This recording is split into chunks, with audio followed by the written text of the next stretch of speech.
the sun sets, the undead awaken. To slake their hunger, they feed upon the herd of unaware mortals. Right beneath our noses, the kindred clash against their rivals as they vie for control of the city of San Francisco. Are you strong enough to cheat final death and see another night? Vampire the Masquerade Rivals expandable card game from Renegade Game Studios.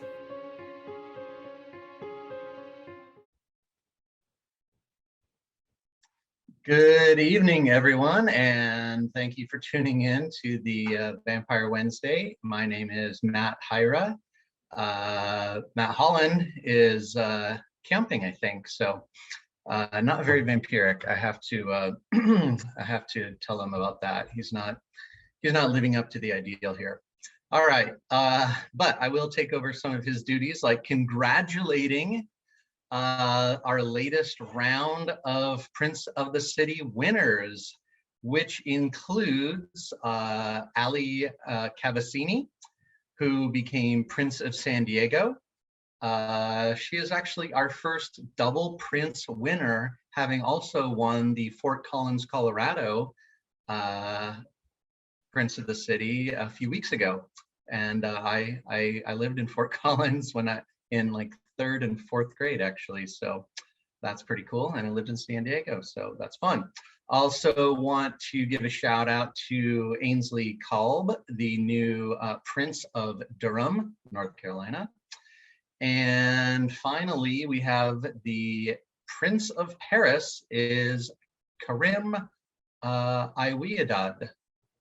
And so, yeah, congratulations. We don't have all the information on the Paris one yet, but we're getting that info soon. We'll be able to post those results so people can see what decks were being used back out there in Paris. So we should also mention, of course, that we have some upcoming Prince of the City events. June 18th is the Dogs of War Gaming in Palm Bay, Florida. And then June 25th, there is a Prince event in the Castle of Games in Eugene, Oregon, and also in Brettspielplatz, Berlin. So that seems pretty cool. Probably won't be able to make it to both of those, so you'll have to choose one or the other. All right, as mentioned last week and whatnot, if you've been in the forums, there's been a couple of things that a couple of questions have come up over the past week or two, and there's a few things to talk about today before we get to the team rules for Gen Con. First one is Dragon's Roost. This is a popular haven, lets you jump in the way of an attack, but the question was, what happens if you do it in round 1 before you've taken your turn? So the rules of the game are that before you've taken your turn, you cannot be targeted or damaged by foes' attacks. Dragon's Roost breaks that rule, okay? So if you choose to put yourself in harm's way, then you will be subject to damage even if you have not taken your first turn of the game. So no free blocks if you are player 2 through 4 against player, a player who goes previous to you. If you jump in the way, you get damaged. You take your medicine. All right. Another one. This one is especially needed because the Prince card, the Prince title in the Heart of Europe, the Prague deck, is an immediate 2 agenda. And there's an issue with Extinguish Vitae could quite easily allow you to kill your own character to transfer the Prince title, and every time you do, you would get 2 agenda. If you have base of power, that could go up even higher. So the of course, when Extinguish Vitae was conceived of, that issue did not appear. The intent of the card is not to kill your clanmates or your coterie mates for that matter. It is only intended to defeat characters you do not control. So because of that, we are doing an immediate errata to it, not a 30-day wait, because this goes to the intent of the card. And the combo is really not going to work before prog comes out anyway. It's not going to do, you could still do it, but it wouldn't do much. We're just getting rid of it. That is not the intent of the card, to nuke your own character. So the new wording on that will be remove all blood of your color from target character you do not control. So hopefully people can understand that. That is how it was tested, conceived of, and we did not predict that we would have this issue coming up. But hey, the players are always looking for cool combos, and that could have been cool, but maybe a little unfair, a little fast, a little weird. So prefer not. All right, so we'll have that errata posted. I would figure that most people have probably only played it that way up to this point anyway. All right, looking to see if there's any questions. Not so far. All right, let's talk about the big one, Hoard the Herd. So last week we gave a warning that there would be some errata on it. We have tested a few different wordings for the errata on this card to avoid the situation where multiple players using Hoard the Herd would aid each other in racking up large amounts of agenda pretty quickly.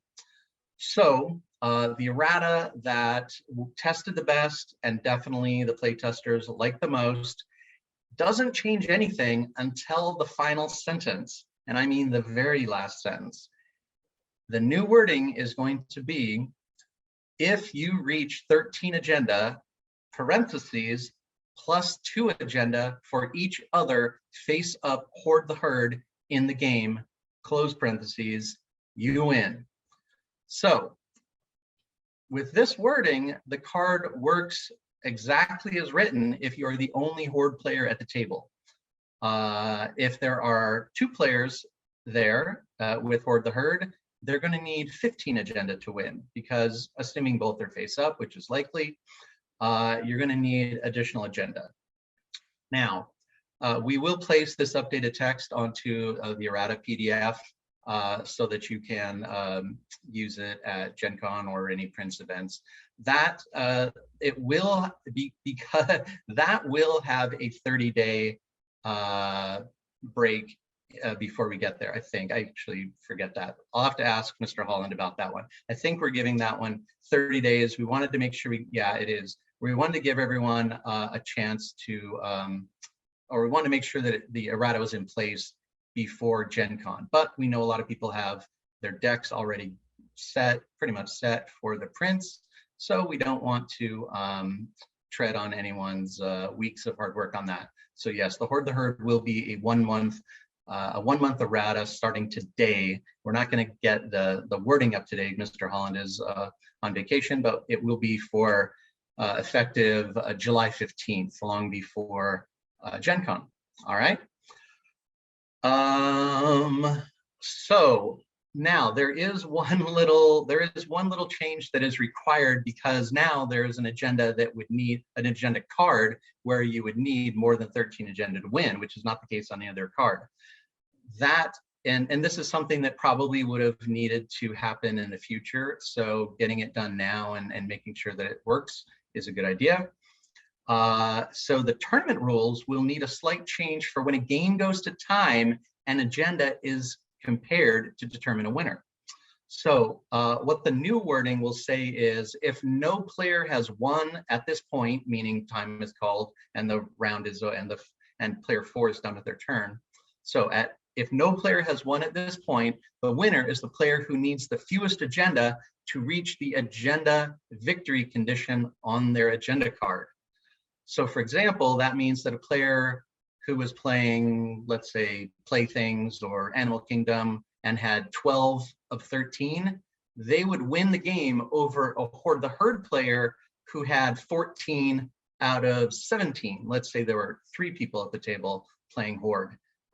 The player with 12 out of 13 is closer than the player who is 14 out of 17, even though they are higher, right? It is not a competition for who has the most. It is a competition for who is closest to their victory condition. And with the errata, the player with 12 out of 13 would be closer than a 14 out of 17, right? Or even a 15 out of 17. Hopefully that makes sense. If anyone sees any issue with that, please post something in the Discord forum. Yeah, someone's mentioning disheveled shelves. Disheveled shelves is kind of an all-in agenda. You are trying for a sneaky win condition that other players may not be expecting until you decide to flip your card, which could be rather late in the game. You never know. It's an all-in. So you're not going to have a chance to get an agenda victory if called at time. If that needs to change, there is time to fix it up. But so far, we like how that works. Okay. Lastly, for the rule stuff, so there's been some talk amongst the play testers and even some other players about the situation in a 4-player game where two sets of players can be each other's rivals. For instance, player 1 and 2 are rivals, and player 3 and 4 are each other's rivals. So we wanted to leave it up to a poll. This isn't anything that we're going to do immediately, but it is something that could take place before Gen Con. I'm going to post a poll that in the Renegade Discord that is going to ask the question: should the rules of rival assignment in 4-player games prevent the situation where 2 sets of players are rivals to each other? And then the example, players 1 and 2 are rivals, player 3 and 4 are rivals. Okay, I'll put that up. We're looking for a lot of opinions. Certainly, if there's an overwhelming majority one way or the other, we will act quickly. If it is neck and neck, we'll let it go until we figure something out. Or if someone has a good argument for it one way or the other, you can certainly post in the Discord, and we will take that into consideration. But it certainly would be nice to get this going, have this in place for Gen Con, because it just makes for a slightly more dynamic game instead of essentially two single-player games with spectators, right? All right, so see if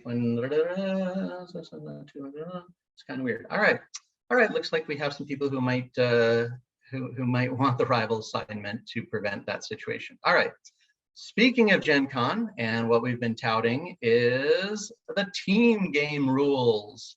So I'll get that posted up here, and I'll walk through these one by one, and people can see them as they go. All right, so we've been testing team game rules for at least the last month, maybe even longer. And so far it is pretty fun. So the first rule of team game is, and this might be a surprise, there's a deck building restriction in that teammates cannot use the same Haven, Agenda, or Vampires. And your team cannot use more than 3 copies of the same library card between your 2 library decks. So that might mean that someone can have 1 copy of a particular card, and somebody else, then your partner, can have 2 copies. But this is going to keep the games a little bit less zeroed in on any particular focus. Prestige Drain is only going to have so many prestige cards. Aggravated damage, you can only do so much with the limited number of aggravated cards. So, but certainly it'll essentially cause everyone to branch out a little bit and perhaps use some cards to backdoor your way into a strategy. You never know. Right. So next slide is. Each player is going to start with 22 prestige. So this is we want the games to be full and robust games. Gen Con, we do tend to get some newer players, and we want players to be able to bring out a good number of vampires. You'll see in a moment why. But if you drop to 0 prestige, you can take you do take 1 prestige from your teammate to avoid a KO. But if that puts your teammate at 0, your team loses. So essentially, between the 2 of you, if you only have 1 prestige, you're dead. And you can't spend yourself down to 0 prestige as usual. There's no change to that. All right. All right. Next slide. And you can post comments now, but I'll get to them at the end just so I can get through these. All right. The 22 prestige is mirrored in a 22 combined agenda total to win. So each player tracks their own agenda on their own card, and cards that look at an agenda total, like Rain on Your Parade or Lost Glory, only look at a single player's agenda accumulation on their card. All right. All right. Next slide. You may look at your teammate's hand of cards at any time. So we do want players sitting next to each other, and I probably should have mentioned the alternating turns, but I'll get to that in a moment. Yeah, you can look at your teammate's hand of cards anytime. You can discuss strategy. You can whisper to each other whatever you want. This is a team game, so we want you to be able to make decisions as a team. All right, next slide. This should be a fun one. You may mix parties in the streets between teammates. So ready vampires in the streets, whether active players or inactive players, may move to join any party in the streets. Any ready character in a party may block, but of course, at the end of your turn, Team X is only going to affect the active players' vampires for any damage. So everyone still controls their own, but you can mix parties. Of course, mixed parties could be susceptible to something like a Molotov or a drive-by, but having a couple extra characters to do some blocking should be pretty fun. And that's one of the reasons why we wanted people to have just a hair more prestige, just so that there's likely that each player will have a ready vampire in the streets to be able to actually act like a team. If both players only controlled 2 or 3, it may not be where the actual team party would actually come to fruition. So that little extra prestige might get you there. All right, next slide is a quick one. You cannot attack your teammate. I probably, that should go without saying. Next slide. Both of your foes are your rival. If there's a card that targets your rival or says something about your rival, you do choose one of them, however. You don't get to automatically hit both of your rivals, okay? Next slide. So both foes may play an attack card against a prince claimant. So that is something you're going to want to watch out for. Of course, in a 4-player game, you are sometimes subject to 3 attacks. In this case, it would only be 2 attacks, but watch out, they can both use attack cards. Of course, if they have ready characters that they want to exhaust to do so. All right, next slide. This is a fun one, and we expect people will have some fun with it. During your teammate's turn, your character abilities and attachment abilities to those characters have relentless.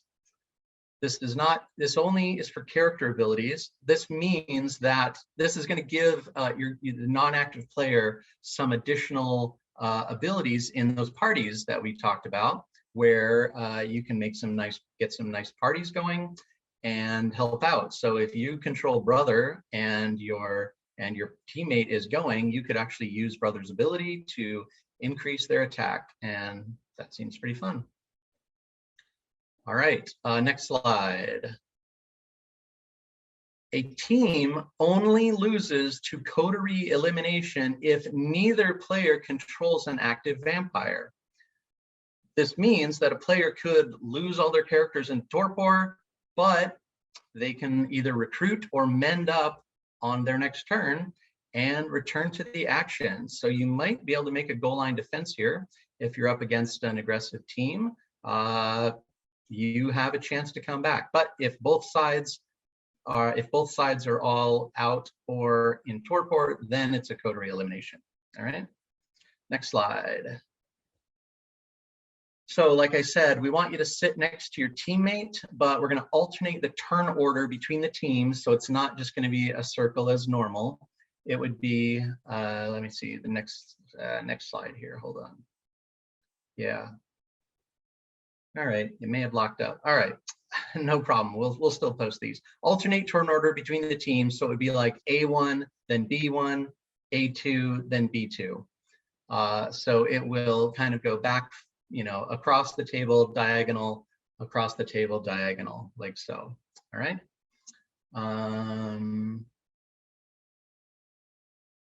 Katie, are we still good here? I don't know. Ah, there. Okay. All right. It'll be on the text version, don't worry. All right, ongoing cards and things like that only affect the controller, so you do not gain the benefits of your teammates' ongoing cards, by the way, unless they of course have some party ability, and then I think they would. I need to double check on that with the playtesting crew, but I'm not sure there are too many of those. But anyway, yes, in general, your ongoings are only going to affect you and it does not go over to your teammate as well. Okay, next slide. Because this is such a weird format and whatnot, the card Spy Games is not allowed in this team game format. It could get just a little strange, and we want to avoid any super weirdness that may not have that might be hard to adjudicate in a team format with Spy Games, especially because you have more than one rival and whatnot. So not something that we need to see in a team game. All right, next slide. Conspiracy reveals use the word foe, but for this card type, that is really meant to be another player. So for instance, your teammate can help you with a conspiracy. You can reveal your conspiracy to your teammate, and they can place prestige on it. All right. It's not super likely you want to offer that up to your opponents, but you never know. As long as both of them, if you would reveal it to just one player, however, it is unlikely they will help you, but as long as one of them doesn't have a prestige token on it, you can still target the other. So there you go.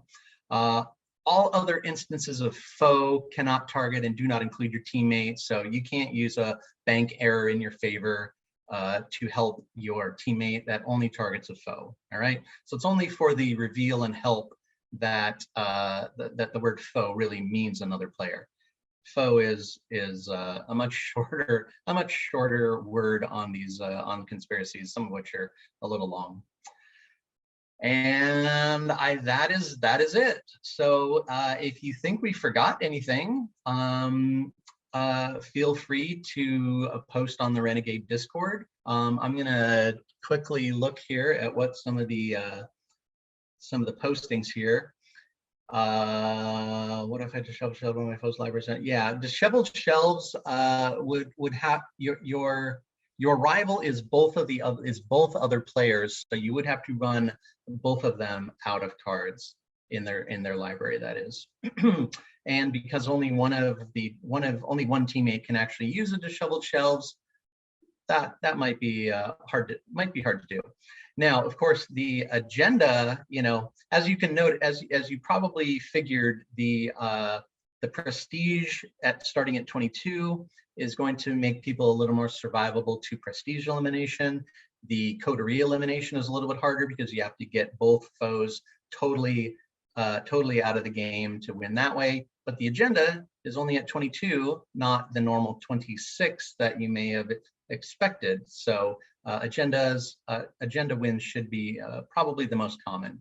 And of course, the reason why we reduce that is because there's a lot of back and forth between teammates, comparing things, deciding strategy. Games can take longer. We may increase the time to play. We'll figure that a little later.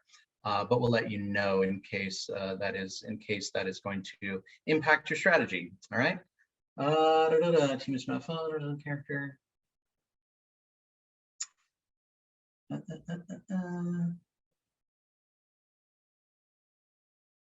It's going to be, yeah, extinguish vitae, I believe we're saying a character you do not control. So that's the easiest to keep the wording intact. If that's an issue, let us know on Renegade Discord if it needs to be target foes character. I don't think so. It's not really any different. Yeah, so teammates are seated next to each other. That allows for easy showing of the hands and whatnot. Yep, side by side. And yeah, and Jason Conlon writes, assert authority is for each foe in the game. Indeed, you have two foes. You have two rivals and you have two foes. So cards that are counting the number of foes out there would count two in this case. All right, good questions. Extinguished wording will matter in the team format. That is true. Okay, maybe we do. Maybe we should make it. That's a good thing. Maybe it should say target character of foe controls. Okay, I think we can do that. We haven't remade the card for the PDF, so I'll get Matt Holland on that. But we'll discuss in the playtest forums. I don't think that's an issue. That's pretty good.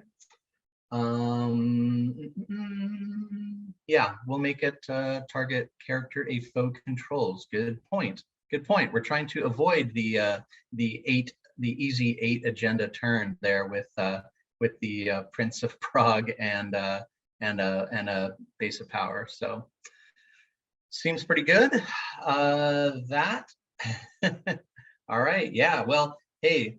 Matt Holland will be back next week. I don't exactly know what we're talking about, but I'm sure it'll be something interesting. So that's it for today. We'll post these team rules in a few places, probably also on the website in the organized play area, but also on the Renegade Discord. And feel free to post it on your own private Discords as well. That is pretty much it. And thanks for tuning in, and bye for now.